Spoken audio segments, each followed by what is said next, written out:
Now, the one we're starting off with is the Shimpaku Juniper, definitely one of the most iconic trees, whether you ask a random person on the street or a collector. Now, the random person on the street, if you ask them to, think of a bonsai, I guarantee you that they're thinking about this one, or whether they know the name Shimpaku Juniper or not. And the reason why is because of The Karate Kid. When that movie came out, the popularity of bonsai exploded everywhere, especially in the United States. Before that movie, I don't think a lot of people knew what bonsai was. And so malls all over the United States started carrying these tiny trees in pots. You'll find like a random kiosk or something. But no, these are fantastic trees. Now, as far as collectors and enthusiasts go, the reason they like this tree so much is because it's the wood is a lot softer. So you're able to mend and bend the branches as you see fit. So if you want to have this branch right here go out, this way, create like a little 90-degree angle, you absolutely can. Now, that's what the wire is there for. The wire itself is going to be there for about 6 to 8 months. Then after that, what I recommend doing is removing that wire. Now, if you don't have bonsai wire cutters, I highly recommend getting some. The reason why is because the tip is a lot rounder. It almost looks like safety scissors, right? And so the reason they do that is so you can get under the wire, but staying over the bark itself, and it doesn't gouge into it. So when you go and snip those off, it doesn't harm the tree at all. Now, you do want to make sure to keep an eye on the trunk itself, because because as the tree grows, it's going to start getting wider and wider, and the wire can potentially start biting into the tree. So if you notice the trees start getting to that point, that's when you want to remove the wire, if it's before the 6 to 8 months. Now, after that, after you remove the wire, the branches are going to be a lot more firm and sturdy. I'm going to move this a little bit. The branches are going to be a lot more firm and sturdy, and they're going to stay in the position that you left them in when you had the wire in there. And you're pretty much good to go for like a year. After that, you're going to notice new branches coming in. So go ahead and prune the branches you don't want, start shaping the new ones you do want, and you're just complete the cycle just like that over and over again. Now, you don't need to wire every single branch. You don't need to wire constantly. It's completely up to you whether you want to have like a tree that's going to be a little bit more natural, a tree that, it doesn't matter. It is going to be completely up to you, and that's the beautiful part about the Shimpaku junipers. But again, stunning tree. I'm going to move on to the next one because, again, I have a lot of trees to show. So this one right here has been the Shimpaku juniper. Chinese elm are fantastic starter trees. So if you've never done bonsai before in your life, this is probably the tree I would recommend. It's very, very forgiving, meaning you don't need, you don't need a ton of experience to raise these guys. The branches themselves, you go ahead and cut one branch off, 2 more are going to come in to take its place. And it is root over rock, so you can see that the tree itself is growing into the rock itself. So when it was a much younger tree, it grew, they put it into this rock right here, like where they had the channel dug in there. And so as the tree started to grow, because trees tend to grow a lot wider, it starts to fill in that channel. And then once it completely fills in that channel, it starts spilling out over the rock to where it starts flattening itself out. It starts to look like it's swallowing the rock. It is such an incredible sight to see, and especially since this tree is only 3 years old, while every other tree that we have is 10. The Chinese elm grows very fast to where we're comfortable selling it at 3 years old, because it is going to continue to grow. Now, maximum height for this guy, not counting branches, but counting main trunk, you're looking about 48 inches. So it does grow pretty tall, but not that tall. But it is a really, really cool tree, especially, as you see it grow, as it starts coming in and filling in those holes in the rock, it looks really, really cool. We do have this Trident Maple, absolutely fantastic. Another root over rock, but this one is 10 years old as opposed to the Chinese elm, which is 3 years old. Now, this one's also a very, very forgiving tree. So it's a very forgiving tree. So if you cut the branches off, new branches are going to come in to take its place. And it does grow pretty quickly. This one also, the maples are really good with scarring. So like, let's say, you do scratch it for whatever reason, it does heal itself pretty quickly. Now, on top of growing the branches in, when you cut them, It also is really good for overwatering and underwatering. Now, don't make it a habit, but, oh, the Trident Maples are really nice, very forgiving trees. They have a really nice thick trunk, and especially as it starts flattening itself out around the rock, it really looks like an octopus tentacle just crawling around, just grabbing onto that rock, and it looks really, really cool. And my favorite part about this tree is once we start getting into fall, that tree is going to start turning into like, you know, the leaves are going to start going into like yellows, oranges, reds. I mean, it literally is a slow motion firework, just like, you know, in the fall. It's really, really cool looking, and that's why I really like the maples themselves. Aside from the fact that they have a really cool trunk, and again, these are all root over rock as far as the maples go. They're all fantastic. We actually have one that I like to call a rock-in tree. This one right here, again, maple, Trident Maple, $85, free shipping, priority mail.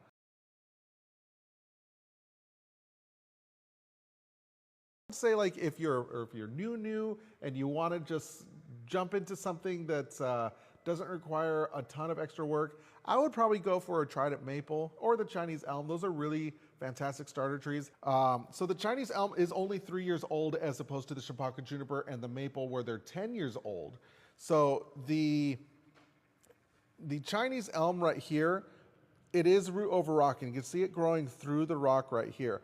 So basically what they did is when it was a much younger tree, they drilled a hole or a little channel through the rock right here. As you can see, here's an example of what the rock looked like. And then they held it in place. Oftentimes they use a wire. Some people use saran wrap. There's different methods to keep the sapling in there. But as the sapling started growing, it really started to fill in those gaps. And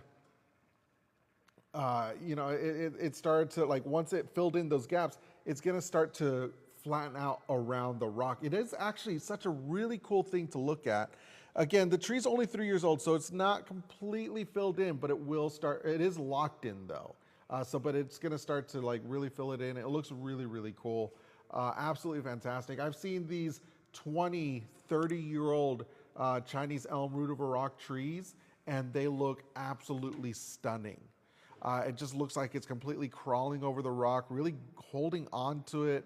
And no, it looks absolutely fantastic. And especially as the tree grows, when you repot, you could go ahead and start, you know, putting some of the roots over the rock, like literally like draping over, or you could even get another rock and balance it and make sure that, you know, you have some of the roots going in there, the longer ones especially, and it looks really, really cool. You know, water it properly, and it does change per season, so you'll get into the rhythm of it. You'll get to the point where you could just look at the topsoil and know exactly when it needs to be watered. But if you're trying to figure it out before then, just go ahead and rub the topsoil. See how I picked up a little bit of dirt here? So that kind of tells me that the tree's fine for now, but in a couple of hours I probably need to water it. During most of the year, you probably only need to water about once a day. During the summer, when it gets particularly warm, sometimes you need to water up to 3 times a day, but again, it depends on the temperature. During the winter, you might need to water it once every 3 days. It completely depends, again, and these guys will grow they're pretty fast and furious as far as when it comes to growth on these guys. So I would recommend repotting. Usually what I recommend, you know, once you get it in, I usually recommend repotting after about 2 weeks. Let it get used to the climate, and then put it in a nice ceramic or clay pot. I usually recommend that just because it's a lot more breathable. The material is a lot more breathable, which helps the roots breathe. But it's not mandatory. It's more of a suggestion. But what is mandatory, whether you get a, you know, clay, ceramic, resin, plastic, whatever, make sure that the pot has plenty of drainage. That is going to be the most important thing. And the reason we recommend that is because if the water can't escape at the bottom, it's going to start pooling up at the bottom, become stagnant, and become toxic. So we want to make sure that the tree itself, you know, can get rid of any of that excess moisture. Do you think you could take the rock out? That is a good question. So the way that it's growing right now, you know what? I think the tree has grown so far into it that I don't think that rock is going to be movable without harming the tree, unfortunately. It looks like it's kind of swallowed enough of it where it's like really holding on to it. So if you can find a way to drill that rock out without harming the tree, I think you'll be good. But it's, you know, just like sheer force, I think it would harm the tree too much, unfortunately. Now, we source all of our trees from this place called Half Moon Bay Bonsai. And if you happen to be in the Bay Area of California, highly recommend checking them out. Again, Half Moon Bay Bonsai. And the reason we recommend going to check them out is because they, like at their entrance, they have two 30-year-old Chinese elm root over rock trees. They are stunning. Just the way that they're growing, the way that they're shaped, the way that the branches are just completely sweeping over the rocks and just flattening out. It is a stunning looking tree. And most importantly, they need to go through a winter dormancy. And when I say that, it needs to feel that the weather's getting colder in order to start dropping its leaves. So the maple itself, you can see that it is a broadleaf tree. Once it starts getting colder, all the leaves start changing into beautiful yellows, oranges, and reds, and then it drops its leaves. The Chinese elm, on the other hand, doesn't require winter dormancy. I forgot what the exact style or what the exact type of dormancy that it goes through, but it could stay indoors. Now, most trees, if you leave them indoors and you know, it goes like it doesn't get a winter dormancy, well, it's not going to drop its leaves. It's not going to change colors, and it's just going to continue to work throughout the winter. And it actually works itself to death. If you want to make this an indoor tree, the things I would recommend is keeping it near a window that's going to get that 6 to 8 hours of sun, and then also making sure you have some kind of oscillating fan. One thing to keep an eye on, though, is a lot of modern day houses have that UV protective, protection on the window itself. And the leaves do require the full spectrum of the sun in order to grow. So if you notice your trees start dying, then yeah, maybe you probably keep it outside. There are ways around it. You could get a full spectrum grow light and have that above it. But the main thing, I would recommend making sure to have an oscillating fan on the, pointed at the tree itself. And the reason why oscillating is important is because the branches get stronger as wind hits it. A lot of people don't know that, but yeah, no, the tree itself does need that wind. Now, this one is still a broadleaf tree. You can see that it has, the really big Trident Maple leaves, and especially during the fall, when every other tree is like turning, their leaves are turning like a really nice yellow. This tree, these leaves start turning into yellows, oranges, reds. I mean, honestly, it is a stunning firework display that happens in slow motion in your patio. Like really, the leaves on these probably have the most beautiful transition out of every other leaf that we have. So, I mean, even if you look at like the Shimpaku Junipers or the pine trees, well, they technically are evergreen, but whenever they're ready to drop a needle, they usually just it turns like a really brown. With these right here, you get the full spectrum of like the oranges, reds, and yellows, the oranges, reds, and yellows. Just stunning, honestly. But speaking of the Shimpaku Junipers, let's go and show one right now. Now, the Shimpaku Junipers are 10 years old. As you can see here, good growth on that. They're 10 years old, and they do have the wire on them for you to start shaping it and positioning the branches in the position that you want. We condense all the branches while it's in the shop, mostly so when we ship something out, the branches don't get jostled around. Typically, once you get it in, kind of have an idea of what you want to do with it, then start shaping it and leaving it there. The branches themselves, they may be softer, but just like any wire, you move it around too much, it will eventually snap off. So usually, once you get it in, kind of plan ahead on how you want to shape it. But that being said, the wire there is going to help it stay in place. Leave the wire there for about another 6 to 8 months, and then go ahead and start pruning the branches you don't want. I'm sorry, I'm getting a little ahead of myself. Leave the wire there for about 6 to 8 months, and then you go ahead and remove the wire.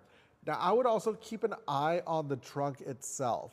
So if the trunk itself starts getting a little bit thicker and it starts to look like the wire is biting into the trunk, I would say remove the wire immediately. The problem is if you let it grow and bite into the trunk itself, It's not necessarily going to harm the trunk, but when you remove the wire itself, that trunk is going to have, an indentation kind of for life at that point. So you might want to just keep an eye on it. Luckily, it doesn't grow overnight like that, so you do have time to plan ahead. Well, that kind of teaches you to just keep an eye on, the weather and everything. And that goes for everybody, and that goes for any tree as well. Typically, you might want to keep an eye out on the tree itself when the temperatures get over 90, because it starts baking, because the pot itself starts absorbing a lot of the heat and starts baking the roots. But that's over 90-degree temperatures.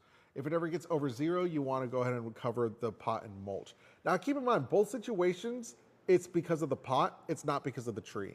Of course, when it gets particularly windy, just like, you do want to keep an eye on it, whether it's the wind knocking over the pot, or, and this is something else, especially when it gets particularly cold, if it gets windy and it gets particularly cold, you want to be careful with that as well, because it could potentially dry out any of the foliage that's on top.